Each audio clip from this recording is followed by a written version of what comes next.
దిశలో ఇంకో వార్త ఉంది. కాంగ్రెస్లో షాడో ఇన్ఛార్జ్ ఆయన కన్సర్న్లోనే పార్టీ సమీక్షలు. నటరాజన్ కన్నా ఎక్కువ హడావుడి, వివరాలు ముందు ఆయనకే ఇవ్వాలని కండిషన్. ఆ తర్వాత ఇన్ఛార్జ్తో review meetings.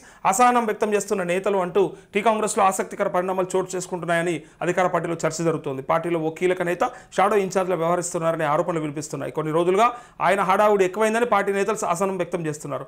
Incharge Meenakshi Natarajan హైదరాబాద్లో కాలు పెట్టినప్పటి నుంచి తిరిగి ఢిల్లీ వెళ్లే వరకు సదరు లీడర్ చేస్తున్న హంగామా అంతా ఇంత కాదనే చర్చ సాగుతోంది. ఏఐసీసీకి సన్నిహితంగా ఉన్నాడనే కారణంతో ప్రతి రివ్యూలో ఆయన కూర్చుంటున్నారని మండిపడుతున్నారు. ఏఐసీసీ ఆదేశాలా లేకపోతే సొంత నిర్ణయమో మరి అది.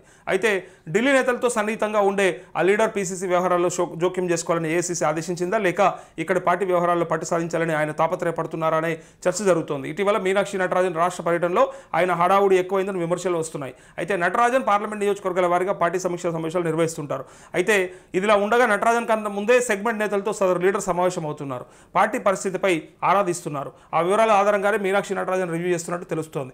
ముందు ఆ లీడర్ మాతో మీటింగ్ పెట్టిండు, ఆయన ఏం అడిగాడో ఏం చెప్పాడో ఇన్ఛార్జ్ కూడా సరిగ్గా అదే వివరాలు అడిగారంటూ అవే అంశాలపై సూచన చేశారు అని రివ్యూ మీటింగ్ హాజరైన నేత వివరించారు. దీంతో మీటింగ్ వచ్చిన నేతలు ఆ లీడర్కు షాడో ఇన్ఛార్జ్గా పేరు పెట్టి ఆయన హడావిడి ఎక్కువైందని చర్చించుకుంటున్నారంటూ ఇక ఆయన ఎవరనేది మనకు కూడా ఒక 3-4 పేర్లు ఉన్నాయి కానీ మళ్ళీ ఎవరు పక్కా అనేది తెలియదు కాబట్టి తెలుసుకున్నాకనే చెప్దాం. పైగా ఈ షాడో ఇన్ఛార్జ్ అంటే మరి తన అత్యుత్సాహం వెనకాల మరి ఎవరున్నారు ఏమున్నారు, మరి ఏఐసీసీ నేతలే తనని ఎంకరేజ్ చేస్తున్నారు అనేది ఇక్కడ అనుమానం ఉన్నది. సో ఇది అలా పార్టీ ఇంటర్నల్ అంతర్గత వ్యవహారం.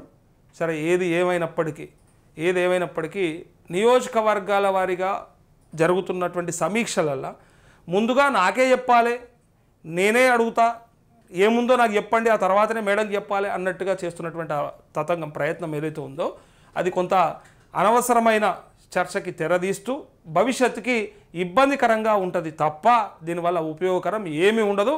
ఆయన అత్యుత్సాహం ఏంది, ఆయనేది, మరి ఆయన కంట్రోల్ చేయాల్సింది ఎవరు ఒకసారి చూసుకోవాలి. వాళ్ళు ఎవరో కూడా నేను కూడా చెప్తా, కానీ ఒక 2-3 ఉన్నారు, అలా ఎవరు ఎగ్జాక్ట్ క్లారిటీ లేనప్పుడు చెప్పడం కూడా మనం కూడా తప్పిదమవుతుంది. ఇది కూడా ఊహాజనితమైనటువంటి వార్త ఇది.